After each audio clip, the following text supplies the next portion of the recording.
ऐसा होना नामुमकिन है कि आप भारत में रहने वाले कोई सिने प्रेमी हैं और आप इस नाम यानी मुकेश ऋषि से वाकिफ ना हो। 90 के दशक में एक से बढ़कर एक फिल्म में अपनी एक्टिंग से लोगों के दिलों पर राज करने वाले मुकेश ऋषि भले ही इन दिनों फिल्मों में कम ही नजर आते हों, लेकिन मुकेश ऋषि की फैन फॉलोइंग आज भी उतनी ही है जितनी की उस दौर में थी जब सोशल मीडिया का नाम भी शायद किसी ने सुना ही नहीं होगा। 19 अप्रैल 1956 को मुकेश ऋषि का जन्म जम्मू कश्मीर के कठुआ में हुआ था। इनका परिवार स्टोन क्रशिंग यानी पत्थर तोड़ने के बिजनेस में था। बचपन में मुकेश को क्रिकेट में काफी दिलचस्पी थी। मुकेश ने स्कूल लेवल पर काफी क्रिकेट भी खेला। मुकेश क्रिकेट में जितने माहिर थे, इसका अंदाजा इस बात से लगाया जा सकता है कि अच्छा क्रिकेट खेलने की बदौलत मुकेश को स्पोर्ट्स कोटे से पंजाब यूनिवर्सिटी में दाखिला मिला था। यूनिवर्सिटी की टीम में भी ये उप कप्तान बन गए। इसी दौरान घर वालों ने अपना कारोबार मुंबई तक फैला लिया। फिर एक दफा मुकेश ऋषि को मुंबई जाने का मौका मिला। मुंबई जाकर ये अपनी फैमिली बिजनेस में लग गए, लेकिन इनका मन उस बिजनेस में लग ही नहीं रहा था। वहीं दूसरी तरफ इनकी अच्छी खासी कद काठी और इनकी शानदार पर्सनैलिटी देखकर कई लोग इन्हें फिल्मों में काम करने की सलाह भी दिया करते थे। हालांकि उस समय तक मुकेश को फिल्मों में काम करने में जरा भी दिलचस्पी नहीं थी। मुकेश जब फैमिली बिजनेस से पूरी तरह उबरने लगे तो इनके घर वालों ने इनके दिल के हाल को समझते हुए इन्हें छूट दी कि ये अपनी मन मर्जी का काम चुन सकते हैं। मुकेश को बस इसी मौके की तो तलाश थी। मुकेश ने पासपोर्ट बनवाया और फिजी आइलैंड पहुंच गए। वहां पहुंचकर मुकेश एक छोटी सी नौकरी करने लगे। दरअसल फिजी में मुकेश के पिता के एक दोस्त रहा करते थे और उनका वहां पर एक डिपार्टमेंटल स्टोर था। मुकेश उसी डिपार्टमेंटल स्टोर में नौकरी करने लगे। यहाँ पर इनका साथ देने के लिए इनकी गर्लफ्रेंड कैशनी भी मौजूद थी। कैशनी फिजी आइलैंड की ही रहने वाली थी और कॉलेज के दिनों से ही ये भारत में मुकेश ऋषि के साथ ही पंजाब यूनिवर्सिटी में पढ़ती थी। कॉलेज के दिनों में ही दोनों के बीच में दोस्ती हुई और फिर ये दोस्ती प्यार में बदल गई। फिर फिजी आइलैंड पर ही मुकेश और कैशनी ने शादी कर ली। कैशनी ने ही इन्हें उस कोर्स के बारे में जानकारी दी जिसमें रैंप वॉक और कैट वॉक की ट्रेनिंग दी जाती है। मुकेश ने कैशनी के कहने पर वो कोर्स ज्वाइन कर लिया और नौकरी से समय निकालकर मुकेश वहाँ क्लास अटेंड करने लगे। इस दौरान हालात कुछ ऐसे बने कि मुकेश ने जैसे ही अपना ये कोर्स पूरा किया, उन्हें काम के सिलसिले में न्यूजीलैंड जाना पड़ा। न्यूजीलैंड में काम करने के दौरान ही एक दिन ऐसे ही घूमते घूमते मुकेश एक मॉडलिंग एजेंसी पहुंच गए। मॉडलिंग एजेंसी वालों को मुकेश की पर्सनैलिटी काफी पसंद आई। उन्होंने मुकेश से कैट वॉक करवाई और उसके बाद उन्हें सिलेक्ट कर लिया और अगले ही दिन मुकेश को मॉडलिंग असाइनमेंट भी ऑफर कर दिया गया। मॉडलिंग एजेंसी ने मुकेश को एक दुकान का पता दिया और कहा कि इस दुकान से आप अपने लिए ड्रेस ले लेना। मुकेश जब उस दुकान पर अपने लिए ड्रेस लेने पहुंचे तो वहां एक परेशानी खड़ी हो गई।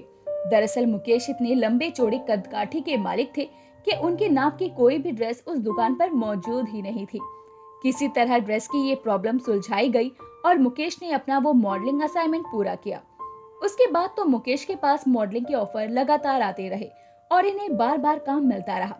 न्यूजीलैंड में ये अपनी स्टोर मैनेजर की नौकरी के साथ साथ मॉडलिंग में भी ढंग से काम कर रहे थे और ये बढ़िया पैसे भी कमा रहे थे। अब तक मुकेश को अंदाजा होने लगा था कि जिंदगी उन्हें किस तरफ लेकर जाना चाहती है। मुकेश न्यूजीलैंड में मॉडलिंग जगत में नाम कमाने लगे थे, लोग इनको पहचानने लगे थे। लेकिन इसी दौरान मुंबई में इनकी बहन की शादी तय हो गई। बहन की शादी में शरीक होने के लिए ये मुंबई आ गए, वो भी न्यूजीलैंड से। इस दौरान इन्होंने अपने बड़े भाई से अपने दिल की बात कही और उनसे कहा कि वो अभिनेता बनना चाहते हैं और फिल्मों में काम करना चाहते हैं। भाई ने इनकी बात सुनी और इन्हें कहा कि तुम अब बड़े हो गए हो और अपनी मर्जी के मालिक हो, समझदार भी हो, इसलिए जो मन आए वो करो। बस इतना ध्यान रहे कि जो भी काम करना वो मन लगा कर करना। भाई के मुंह से ये बात सुनकर मुकेश को काफी अच्छा लगा। इन्होंने वापस लौटकर न्यूजीलैंड ना जाने का फैसला किया। हालांकि मुंबई में इन्हें अपनी शुरुआत एकदम शुरू से करनी पड़ी, या फिर यूं कहें कि जीरो से करनी पड़ी। मुकेश ने अकल से काम लिया और उन्होंने यूं ही डायरेक्टर्स प्रोड्यूसर्स के दरवाजों पर धक्के खाने के बजाय पहले एक्टिंग की बारीकियां सीखना उचित समझा। मुकेश ने रोशन तनेजा के एक्टिंग स्कूल में दाखिला ले लिया।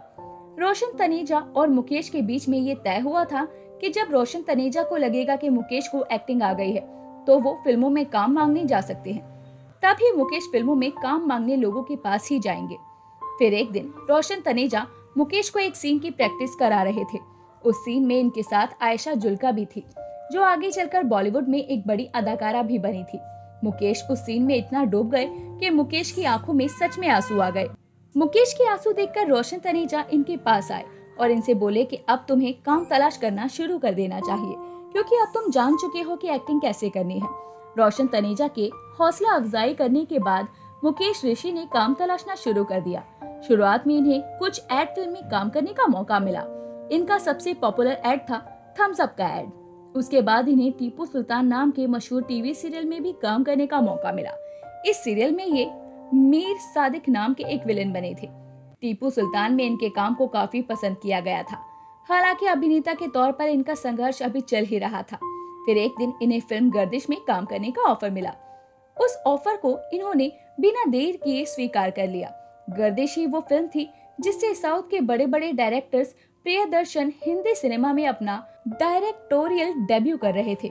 इस फिल्म में मुकेश के किरदार का नाम बिल्ली जिलानी था और कहना चाहिए कि मुकेश ने बड़े ही शानदार ढंग से अपने इस किरदार को जिया था। पहली ही फिल्म से मुकेश छा गए और इस फिल्म में अमरीश पुरी एक शरीफ पुलिस वाले के किरदार में नजर आए थे। दिग्गज विलन रहे अमरीश पुरी को मुकेश ऋषि के हाथों पिटता देखकर लोग काफी हैरान और परेशान हुए थे। पहली ही फिल्म से मुकेश हर सिने प्रेमी के जहन में अपनी छाप छोड़ने में कामयाब रहे। गर्दिश की शूटिंग के दौरान का एक किस्सा कुछ यूं है कि इस फिल्म के कई दिग्गज कलाकार थे और मुकेश ऋषि की ये पहली फिल्म थी। ऐसे में राज बब्बर, जो कि इस फिल्म में काम कर रहे थे, उन्होंने फिल्म की शूटिंग शुरू होने से 2-3 दिन पहले मुकेश को अपने घर बुलाया और उनसे कहा कि देखो मुकेश, तुम अभी नए हो, इस फिल्म में कई नामचीन और बड़े बड़े सितारे हैं और हो सकता है उनके सामने डायरेक्टर का ध्यान तुम पर बहुत ज्यादा ना जाए। अगर ऐसा हुआ तो तुम्हें इससे नुकसान हो सकता है, इसीलिए जब तुम कॉस्ट्यूम पहन लो तो समझ लो तुम मुकेश नहीं बल्कि असलियत में बिल्ला जिलानी हो। आमिर के कहने पर बाजी के डायरेक्टर आशुतोष गोवीरेकर ने सरफरोश के डायरेक्टर जॉन मैथ्यू से मुकेश के बारे में बात की तो उन्होंने मुकेश को कहा कि पहले तुम्हें टेस्ट देना होगा, अगर टेस्ट में तुम पास हो गए तो तुम्हें ये रोल मिल जाएगा। शुरुआत में तो मुकेश ऋषि को ये अजीब लगा, मगर जब उन्होंने जॉन मैथ्यू को अपना टेस्ट लेने में कोई कोताही न बरतते हुए देखा तो मुकेश ने टेस्ट दे दिया और मुकेश इस टेस्ट में पास भी हो गए। टेस्ट के बाद जॉन ने मुकेश को बताया कि तुम दरअसल हर एंगल से विलन लगते हो, जबकि सलीम का रोल एक पॉजिटिव रोल है। मैं बस देखना चाह रहा था कि तुम इस रोल में कैसे लगोगे, इसीलिए तुम्हारा ये टेस्ट लिया गया। मुकेश ऋषि ने अपने करियर में एक से बढ़कर एक फिल्म में काम किया। सरफरोश में मिली कामयाबी के बाद उन्हें साउथ फिल्मों से खूब ऑफर्स आने लगे और मुकेश ने भी कई दमदार दक्षिण भारतीय फिल्मों में काम किया। उन्होंने तेलुगु, तमिल, कन्नड़ और मलयालम भाषा की कई सुपरहिट फिल्मों में अपने अभिनय के जलवे को बिखेरा। साथ ही मुकेश ने पंजाबी और भोजपुरी भाषा की फिल्मों में भी काफी नाम कमाया। बात अगर इनके करियर की प्रमुख फिल्मों के बारे में करें तो इन्होंने साजन चले ससुराल, लोफर, सपूत, घातक, जुड़वा, गुंडा, लाल बादशाह, सूर्यवंशम, अर्जुन पंडित, पुकार, खिलाड़ी 420, कुरुक्षेत्र, जोड़ी नंबर 1, इंडियन, कोई मिल गया, दम, गर्व, क्रेजी 4, फोर्स और रक्तधर जैसी फिल्मों में काम किया। तो दोस्तों अभी के लिए तो बस इतना ही। मिलते हैं आपसे अगली वीडियो में, तब तक अपना ध्यान रखिए। Bye bye.